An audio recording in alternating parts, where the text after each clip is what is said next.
السلام علیکم، کیا حال ہے؟ ماشاءاللہ سب دوست سے بہت خیریت سے ہیں ماشاءاللہ۔ اللہ کی امید کرتا ہوں کہ آپ لوگ خیریت سے ہوں گے۔ آج کی ویڈیو کا عنوان ماشاءاللہ آج کا ٹاپک کافی لمبا ہے، ویڈیو میں آخر تک رہیں، انشاءاللہ بہت فائدہ ہوگا۔ آج کا عنوان کیا ہے ہمارا ویڈیو کا، وہ آپ کے سامنے سکرین پہ موجود ہے جی۔ خطوط نگاری اور خاکہ نگاری کے اسلوب پر نوٹ لکھنے ہم نے، نیز غبار خاطر اور چند اہم اثر اس کے اسلوبی خصائص کا تذکرہ کرنا ہے۔ کہتا ہے کہ جی مکتوب نگاری کی ضرورت اور اہمیت، ہمیں اس کی ضرورت کیوں پڑی؟ کہتا ہے مکتوب نگاری انسانی معاشرے کی ضرورت بھی ہے اور مجبوری بھی، کیونکہ انسان فطری طور پر اپنے حالات سے دوسروں کو آگاہ کرنے اور ان کے حالات سے آگاہی کا جذبہ رکھتے ہیں۔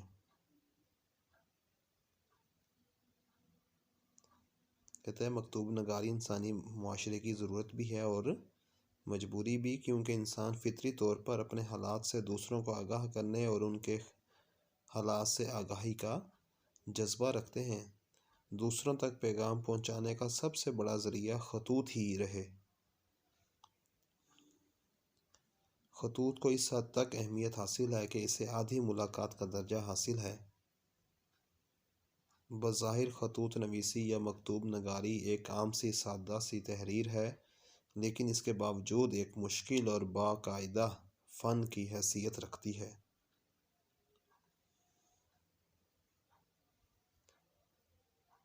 جہاں تک اردو زبان و ادب کا تعلق ہے تو اس میں بھی خطوط نویسی کا احسن بہت وسیع ہے۔ اردو ادب میں اسد اللہ غالب کی شخصیت نے خطوط نویسی کا نہ صرف ڈول ڈالا بلکہ سادہ نثر نگاری کا رخ بھی متعین کیا۔ ابوالکلام آزاد بھی مکتوب نگاری میں ایک طرز خاص کے موجد ہیں۔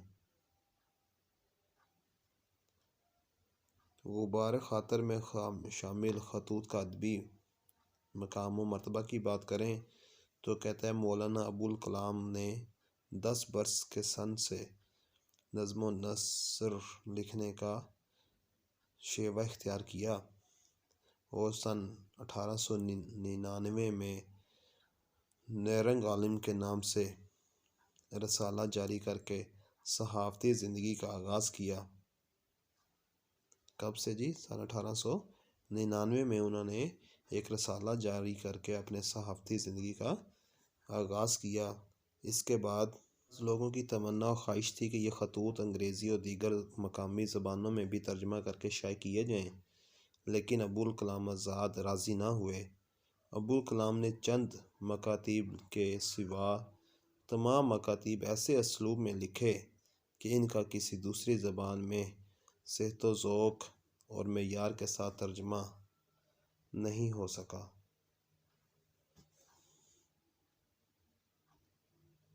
بات کریں خاکہ نگاری کی تو خاکہ نگاری اصناف ادب میں ایک ایسا موضوع ہے جس کی جامع تعریف پر اہل ادب متفق نہیں ہیں۔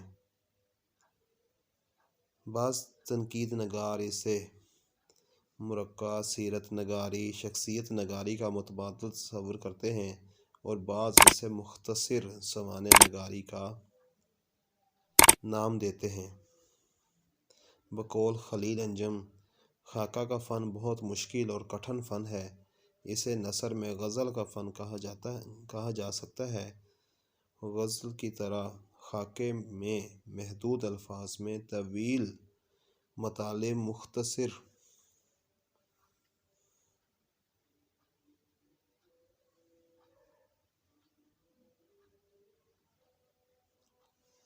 غزل کی طرح خاکے میں محدود الفاظ میں طویل مطالب مختصر الفاظ میں پوری شخصیت پر روشنی ڈالنی پڑتی ہے۔ اس لیے خاکہ لکھنا بہت آسان ہے، لیکن اول درجے کا خاکہ لکھنا بہت مشکل۔ اسلوب احمد انصاری اس فن کو مرقع نگاری کا نام دیتے ہیں۔ خاکہ نگاری کے دور جدید تک سفر میں رشید احمد صدیقی، شاہد احمد دہلوی، عصمت چغتائی، سعادت حسن منٹو، چراغ حسن حسرت، اخلاق احمد دہلوی وغیرہ شامل ہیں، لیکن ان میں بابائے اردو مولوی عبدالحق کے خاکوں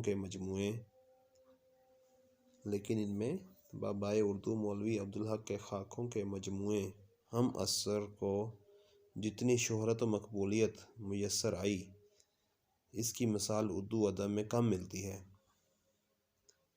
اب ہم بات کریں غبار خاطر اور چند ہم عصر کے اسلوبی خصائص کا جائزہ لیں تو کہتا ہے غبار خاطر کا مطالعہ کرنے سے ابوالکلام آزاد کی متحرک اور پرجوش شخصیت سامنے آتی ہے۔ ان کی خودداری، عنایت، انفرادیت، کم امیزی اور احساس برتری کے شخصی پہلو کی تمام پرچھائیاں پوری طرح جلوہ گر ہوئیں۔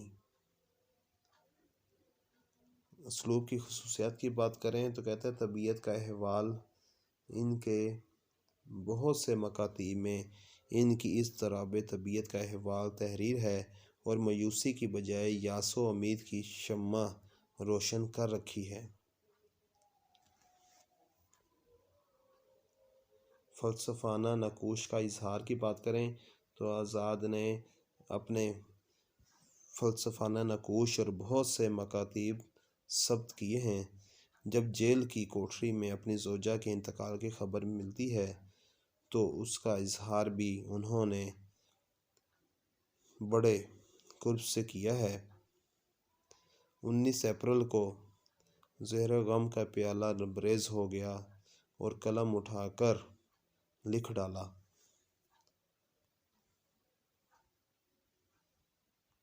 کیا لکھ ڈالا جی؟ انہوں نے لکھا جس سودا خدا کے واسطے کر قصہ مختصر، اپنی تو نیند اڑ گئی تیرے فسانے میں۔ جزیات نگاری کی بات کریں تو ابوالکلام آزاد کی اسلوب نگاری کی ایک بڑی شان جزیات نگاری ہے۔ وہ اس پر عبور رکھتے ہیں۔ ان کا یہ فنی رویہ ان کے مکتوب حکایت ضاء بلبل میں عیاں ہے۔ ابوالکلام آزاد کی اسلوب نگاری کی ایک بڑی شان جزیات نگاری ہے۔ وہ اس پر عبور رکھتے ہیں۔ ان کا یہ فنی رویہ ان کے مکتوب حکایت ضاء بلبل میں عیاں ہے۔ آگے بات کریں جی خوش طبعی اور ظرافت کی چاشنی کی تو آزاد بعض جگہ اپنے اسلوب کو خوش طبعی اور ظرافت کی چاشنی سے لطف اندوز کر دیتے ہیں۔ آزادانہ و تمثیلی طریقہ، کہتا ہے غبار خاطر میں ابوالکلام آزاد کا انداز تحریر ان کی دیگر تصانیف کی طرز تحریر سے مختلف ہے اور دلال کی بجائے آزادانہ اور تمثیلی طریقہ کار اختیار کیا ہے۔ عربی اور فارسی پر عبور کی بات کریں تو مولانا ابوالآزاد کو اردو کے ساتھ ساتھ عربی و فارسی پر بھی عبور حاصل تھا، اس لیے ان کے اسلوب نگارش پر بھی ان دونوں زبانوں کی چھاپ نظر آتی ہے۔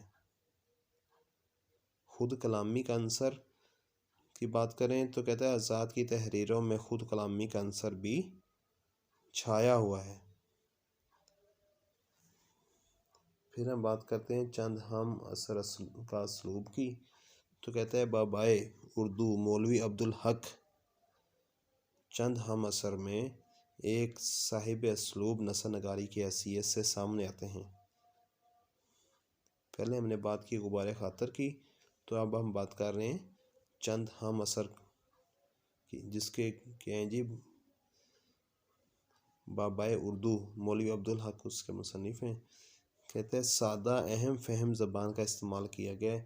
مولوی عبدالحق کی نظروں سے عربی و فارسی اور اردو کے لاکھوں الفاظ کا گزر ہوتا، لیکن انہوں نے اپنے عہد کی روشنی کے برخلاف عربی و فارسی کے بھاری بھرکم الفاظ استعمال کرنے کی بجائے مروجہ، عام فہم، سادہ اور دلکش زبان کا استعمال کیا۔ شرافت کا عنصر ان کے اسلوب کی ایک بڑی خوبی ظرافت کا عنصر ہے، جو قدم قدم پر چند ہم اثر میں دیکھنے کو ملتا ہے۔ ان کے اسلوب کی ایک بڑی خوبی ظرافت کا عنصر ہے جو قدم قدم پر ہمیں چند ہم اثر میں اس میں کیا ہے جی متوازن طرز نگارش ہے۔ کہتا ہے اس میں مولوی عبدالحق کا طرز نگارش بہت متوازن ہے۔ مولوی عبدالحق نے اپنے کرداروں کا نہ صرف غیر جانبدارانہ مطالعہ کیا ہے بلکہ ان کی خوبیوں کے ساتھ ساتھ ان کی کمزوریوں پر بھی نظر رکھی ہے۔ پھر ہے جی سادگی و پرکاری۔ کہتا ہے سادگی و پرکاری کمال صنف ہے۔ سادہ زبان لکھنا آسان عمل نہیں ہے۔ سادہ زبان لکھنے کے یہ معنی نہیں کہ آسان لفظ جمع کر دیے جائیں، ایسی تحریر سپاٹ اور بے مزہ ہوگی۔ سلاست ساتھ لطف بیاں اور اثر بھی ہونا چاہیے۔ مشتاق انشا پرداز کی بات کریں تو چند ہم اثر میں مولوی عبدالحق ایک مشتاق انشا پرداز کی صورت میں جلوہ گر ہوتے ہیں۔ مخصوص اسلوب نگارش۔ کہتے ہیں مولوی عبدالحق نے اپنے مخصوص اسلوب نگارش جس میں سادگی، مرقع نگاری،